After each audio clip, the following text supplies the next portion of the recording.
Welcome to the Outliers Podcast, celebrating the people, the skills, and the tools that create stories worth reading. A presentation of Outliers Writing University, where tomorrow's authors learn the craft. Welcome to the Outliers YouTube channel and podcast series and our program, Get to Know. I'm your host, Crime, Kathleen Antrim. Thanks, Doug. It's great to be here.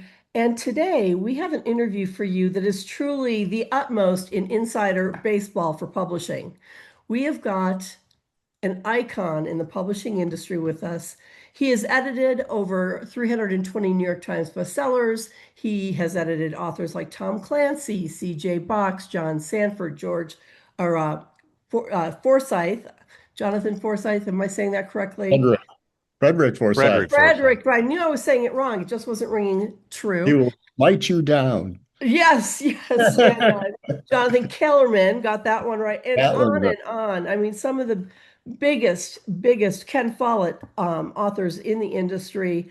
Like I said, truly an icon. And we are so delighted to have Neil Nyren with us. He was the executive vice president of Putnam, associate publisher, on and on. Neil, welcome to Get to Know. Thank you. Do I want to be known? That's the real question. Well, one of the things I like to ask our visitors is whether or not you feel your childhood contributed to you becoming an editor in publishing. Were you you read a lot? Did you have imaginary friends? Did you have an active imagination? Were you athletic? Were you an introvert, an extrovert? Tell us about it. Oh, well, all right. In fact, the answer is yes, definitely yes.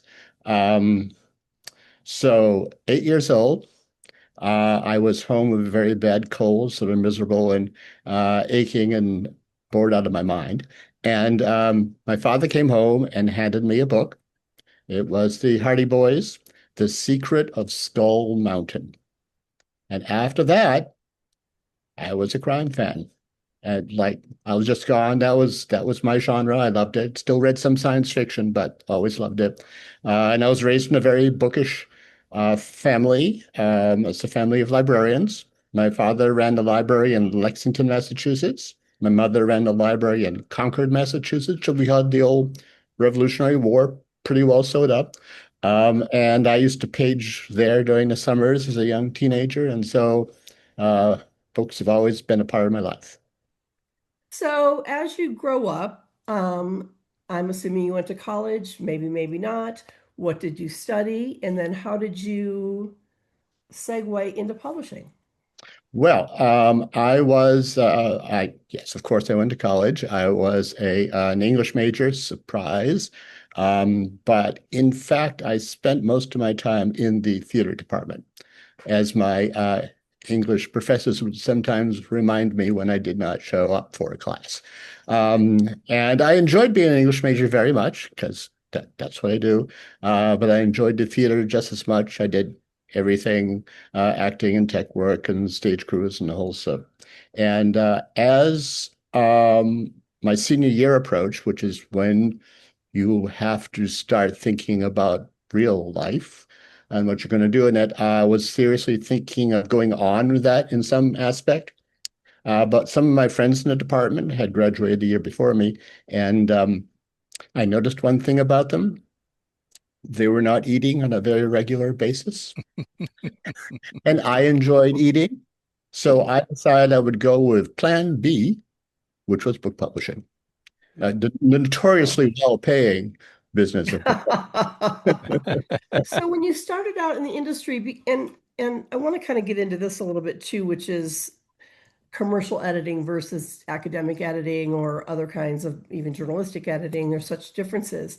But when you started out in publishing, what was your first job? Did you start like in the mailroom? Everybody talks about, well, I worked in the mailroom on up, or what was your first job?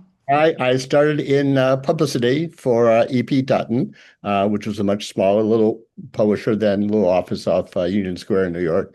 And publicity departments were very different then. This was 1969. There was all of 3 people in the department I was in. I took care of all the print reviewers and most of the press releases. A colleague took care of radio and TV, and my boss took care of lunch. And it all worked out really well that way. And there you were eating, so it was good. That is right. And by lunch, I mean he took out the big guns to lunch, and then that's how they got the feature pieces and all that. Oh, I see. Okay, that makes a lot of sense.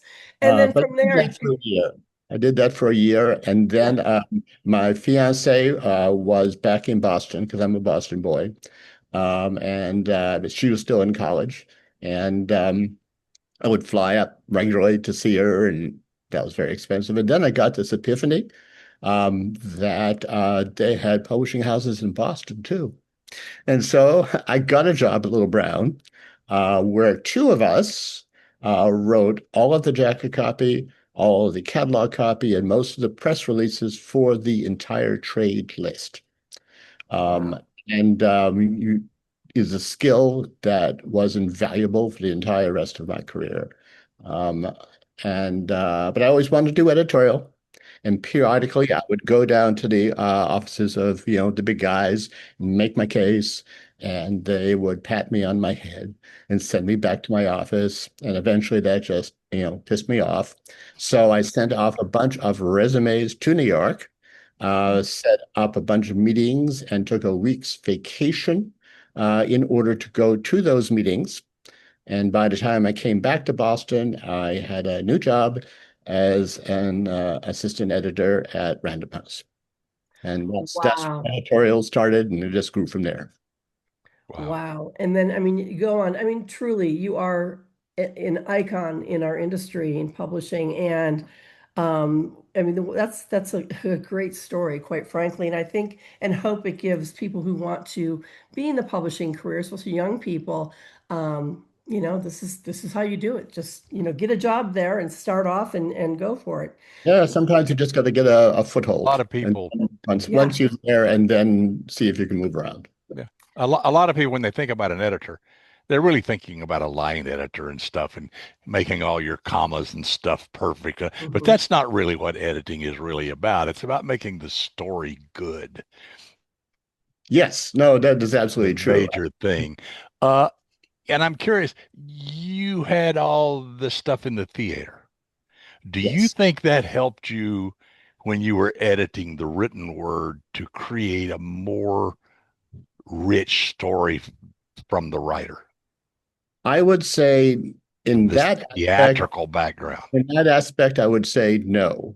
But I'll tell you where it did help me is that I was never afraid of any presentations or sales conferences, of which I did about 1 million, being a presenter and being essentially on stage. It was still in my bones. And, there were some editors I would see at a sales conference, and it'd be, shaking, their hands were trembling as they were reading out their thing. And of course, their things were never quite as forceful as if you're just, talking like I am now and delivering them. So that's what's important. But the theatrical background had nothing to do with what I did on the page. That my English major background and my reading, because I'm a big reader. Yeah, of course. That's what most influenced that. So don't you feel that there's a big difference between editing for a commercial piece of fiction or nonfiction versus editing academically or for the high school?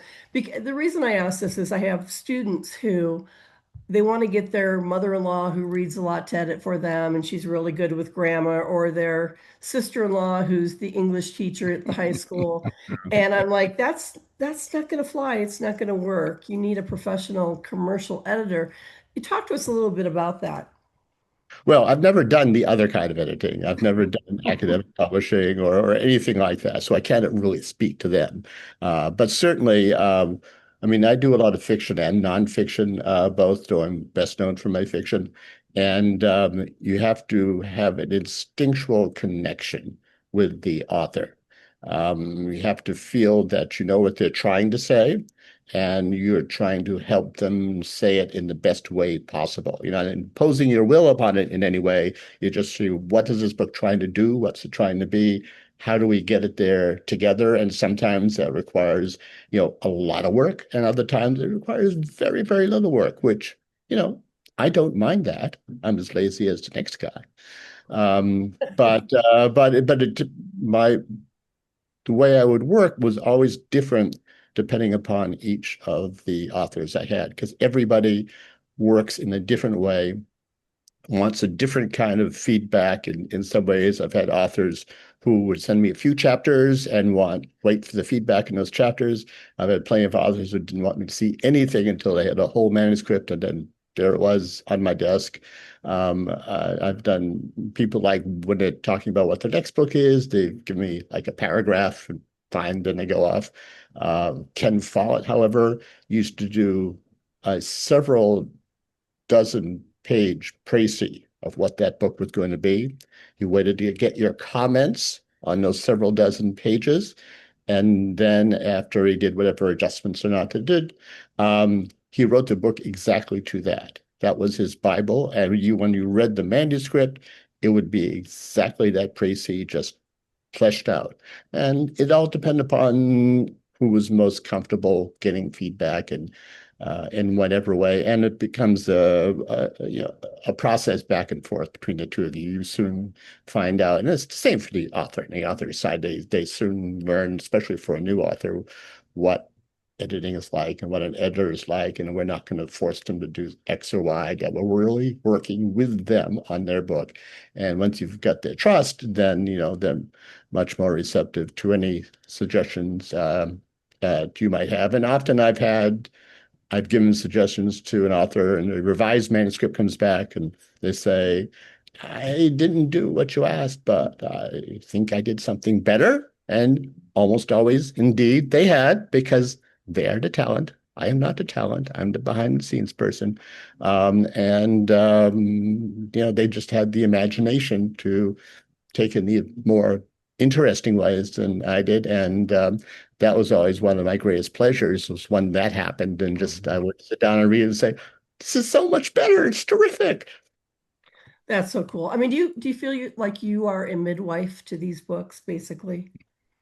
Well, in a small way. I mean, the credit always goes to the writer, because that's not my name on the book. That's the author's name on the book.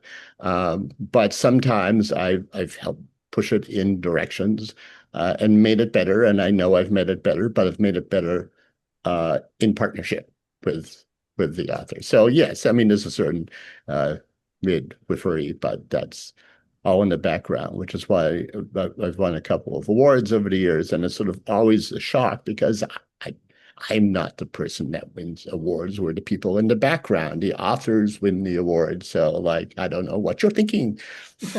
I think you're very humble, quite frankly, because I think that editors can really make or break a book. I mean, especially someone with the talent that you have, obviously. And the fact that you can adjust to whether it's a paragraph or a full-blown outline and deal with, the different styles of these authors. I mean, you are obviously a very flexible person. So I have a question regarding new authors. Yeah. What are some of the things that you see happen in new books that kind of are the kiss of death for them, and that new authors need to look out for? Well, if anybody is doing something that's the kiss of death, I probably have not actually bought that book. It's probably a book that I have turned down. I do not tend to do kiss of death things. But I mean, too often, especially for a new author, they are so wrapped up in whatever research that they've done that they just spill it out all over the pages. And then you have to just say to them, no, give us just what we need to understand this story. And then all the rest of it, just discard. I'm delighted that you did that research, but we do not need to know about it. That happens time and again. I actually have a session that I do at the Craft Fest Thriller Fest with a partner, Jim Latoile, called the First Page Critique. and we source it. A lot of first pages, Jim knows more about where they come from. I never know beforehand who wrote what. And then we put them up in the screen, and then we let everybody in the audience read them for a couple minutes, and then we start in and what's good and what's bad about that page. And we always have a real range of it. But the number one mistake that tends to come out of those things is people just giving us too much detail. They're giving us all this backstory or physical description or whatever it is, but it's not going to get our attention. We just, whether it's something about the characters or the setting or just the voice, you want something that says, I think there might be something here. I'm going to turn to page 2 now. And that's what we're always trying to do, just get them to turn to page 2. And too often they just sabotage themselves, whether we see the same problems every year. And especially when we have a bunch of them on the screen at one session. And by the time we've gone through 3 or 4 or 5 of them, like the audience is really catching on, because we always invite the audience in too, because this is about them, tell us what you think. And soon they're saying, oh, well, we didn't need to know about all those stores on Main Street, did we? No, we did not. Right. It kills the narrative drive, right? It just, you don't care about turning to the next page if you're learning about grocery stores. Yeah. That's exactly right. And of course, dealing as we all do with crime and suspense, we know how important that first page is, because they can stop really, really easily. There are a lot of books. That's one of the things I always liked about the James Bond movies. It started with an ending. It started with him in trouble and solving something and getting away, which really had nothing to do with the story that's getting ready to start. But Right. It drew the reader into who James Bond was, what he was about, and this was the end of another thing. And oh, by the way, look at this adventure. Look where we're heading now. And then you and Miss Moneypenny, and it's not boring because you know, right. Oh my God, something's getting ready to happen.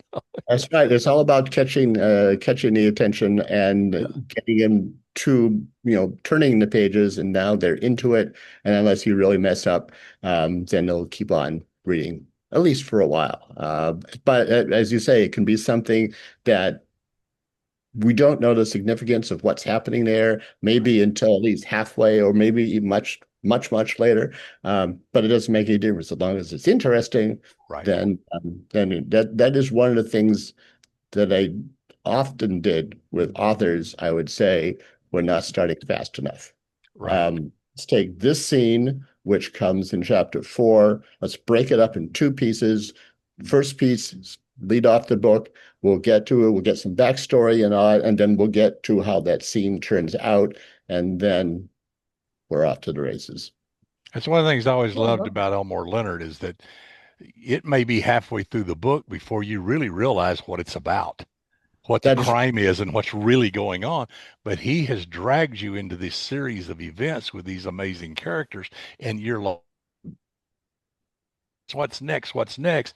And halfway through the book, you realize, oh, well, this is a financial scam, or this is a drug deal. This is, a hitman. You don't really know all that until way late. Leonard doesn't, yes, he constructs good plots, but the plot is the least interesting thing to him. It's the characters and it's the language, and you become committed to those characters. You want to know what those characters are going to be happening. Obviously, what they're doing is probably not going to turn out well. So let's see how that happens. So, in talking to new authors, and I don't know, in your career, I know you've had so many big authors, but I'm assuming that you've probably acquired some new authors. What would you tell a new author about how to work with an editor? What advice would you give them? Just listen to what the editor is saying. Now, it may be that the editor spots something that needs fixing, but maybe that's not the actual thing that needs fixing. But he has spotted something that isn't quite working. So take a look at that portion of the manuscript and figure out, all right, what was it that made him or her uneasy? What did not seem to be working? And it may turn out to be something entirely because I'm not all-knowing, and I'm not Zeus. Often I know what's wrong, but sometimes I just know that something is wrong, but I don't know exactly what it is. And I said, just take a look and see if you can do it. So listen to that. And be flexible. I know that you have spent maybe years working on this first novel of yours, as so often the case. But now is the time for the outside perception. So listen to what the outside perception is telling you. And often when I was buying a brand new author, I would talk on the phone with them before I made an offer. Because it was a good way for the author to get to know me as well, and for me to know the author and to hear their reactions to things. And I had one first novelist. He had done a really clever book about a bunch of recent college graduates who couldn't find any jobs, and decided that they would become kidnappers. And they figured out a plan to be kidnappers that would really work. And which for a long time it did, till it didn't. And there was these two law enforcement people. There was a local FBI woman and there was a local cop, and they were our main people pursuing them.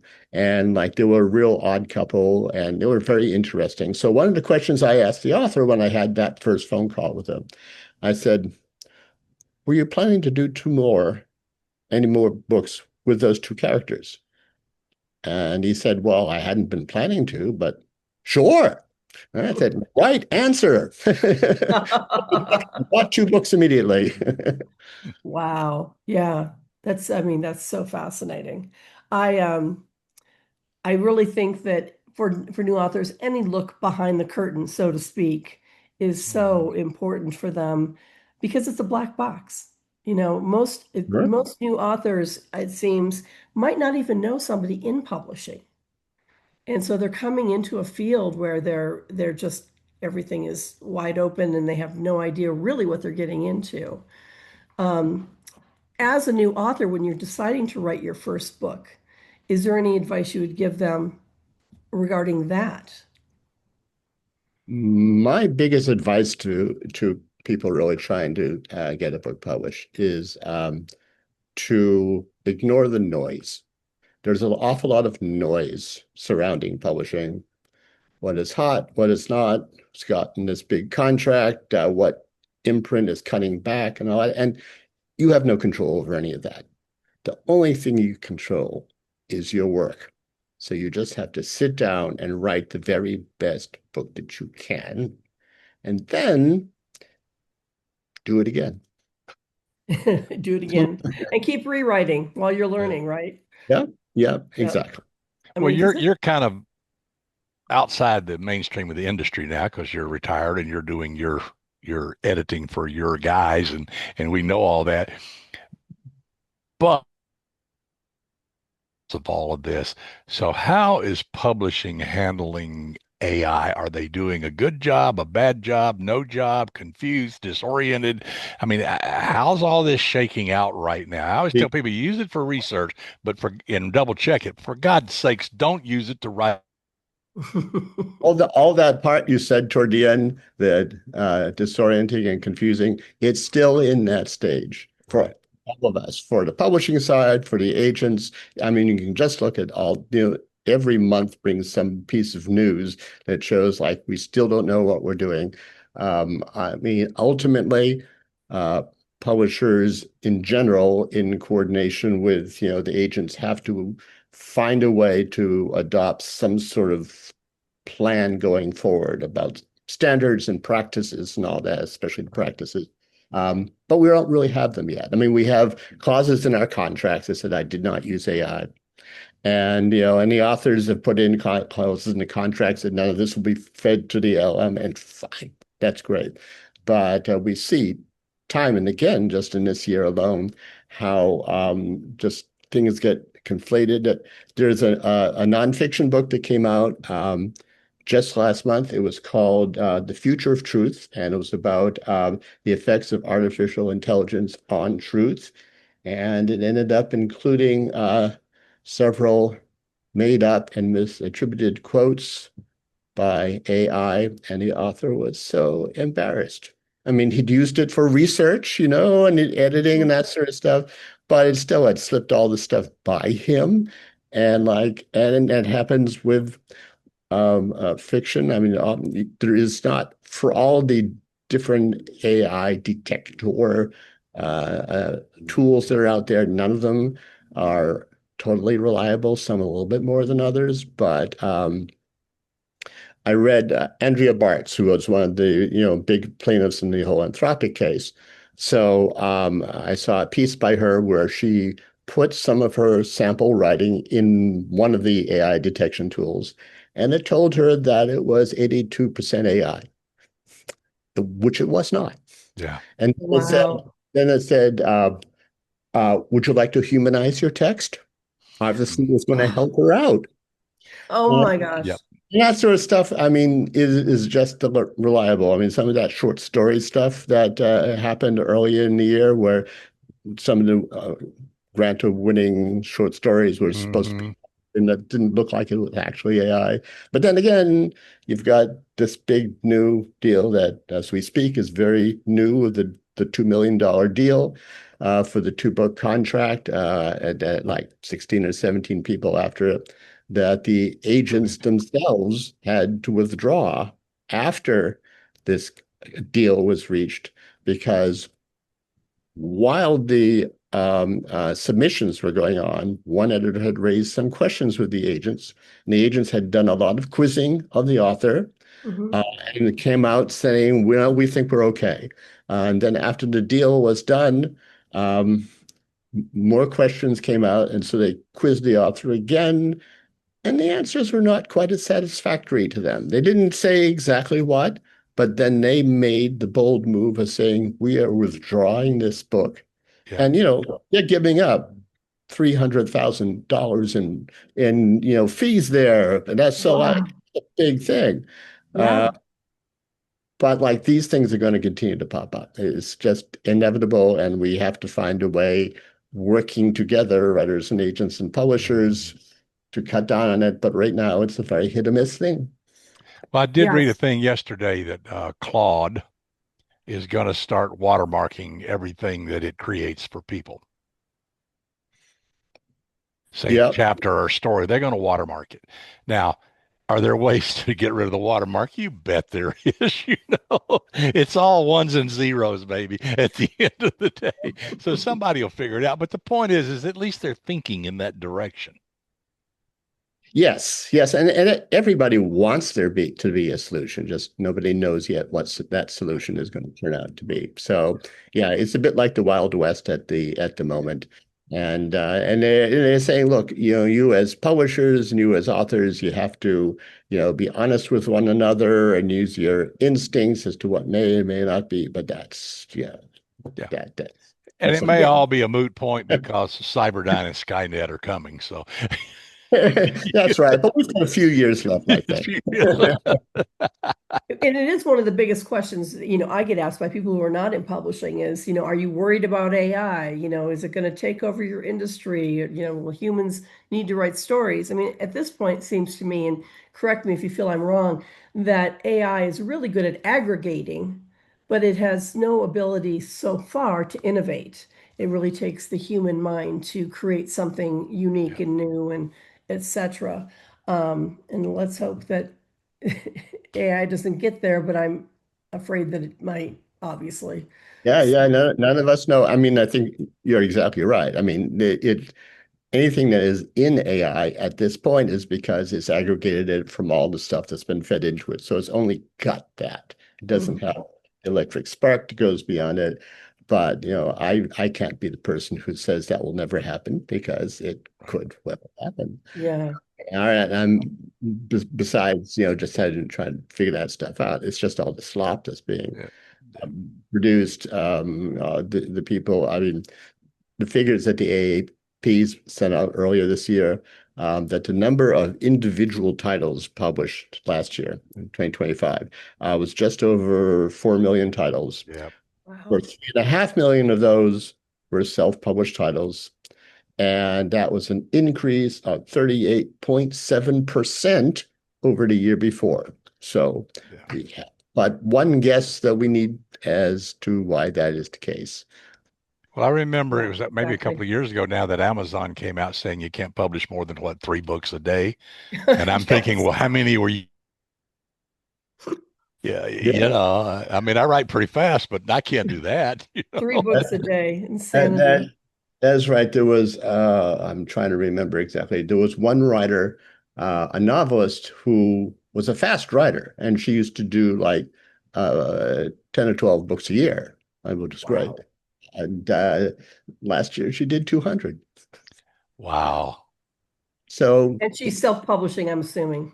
Yeah, it's and then I don't know if you saw the Times piece. There was one Times writer this year who found her surprised that there was a biography of her available on sale on Amazon. So her editor said, "Well, now you must buy it and read it." She said, "I do not wish to do that." And they said, "Yes, you do." And so she did. It was about 90 pages. And it was either generic or stuff scraped from the web or a bunch of things that weren't true. And being a Times reporter, she actually tracked down the writer. And there was a photograph of him. And his name was Bill Johns. And to date, as of July, he had published 445 of these biographies on Amazon. It took him no time at all. And he had retired, so it filled his days. And whatever money he made from it, if he sold 5 copies, it's 5 copies. It's not like he spent any money on it. So not like he's working. Yes, exactly. Wow, that's insane. So Neil, write me this story. Thank you. Do you have any last words for those of us who are still plugging forward and publishing with different things? Throughout time, there's always been one hurdle after another for writers. So any last words or advice you would give us before we have to say goodbye?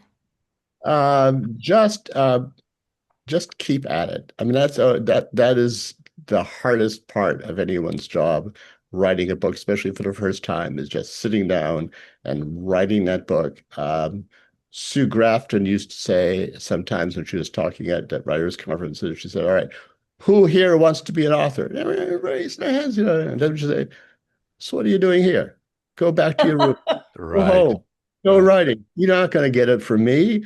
And that's what you do. You have to be persistent. One of the series of stuff that I do for ITW is a debut author piece. I do 1 book a month, which is a combination of review and interview. And one of the questions I always ask is, everybody has a story to tell about the publishing process, how they came to finish the book and then find an agent and then find a publisher. Could you share yours? And it just pours out all the good and the bad, and finally the triumphant, because I'm writing about their book. So they have a book, but you just have to stick with it. Yeah. Well, Neil, thank you so much. You are fabulous. Absolutely. I hope to have you back regularly if we can, because you're truly wonderful. And I know that, most of us, we know less than what you know in just one little tiny bit of your pinky about publishing and writing and editing. And, it's just wonderful to have you on and kind of give people some insights that are very important to them. So thank you again. Doug, I'll throw it back to you. Yeah, absolutely. Thanks so much. And are we going to see you at a conference anytime soon? Or are you still haunting those things? I have a conference in Charleston, but my next crime-related one is in March in Florida, followed by Thriller Fest, which now is going to be in late April, so I don't have much time to recover from it. Yeah. And I think I have a couple more coming up later in the year, but I'm always around. Yes. Wonderful. Well, thank you so much. Thank you. Thank you for inviting me. We appreciate it. And everybody, we appreciate you for other shows and other guests and other fun. So until then, keep reading, keep writing, keep having fun, and of course, Try not to Don't get caught. The Outliers Podcast is a copyrighted presentation of Outliers Writing University. All rights reserved. Learn more at outlierswritinguniversity.com.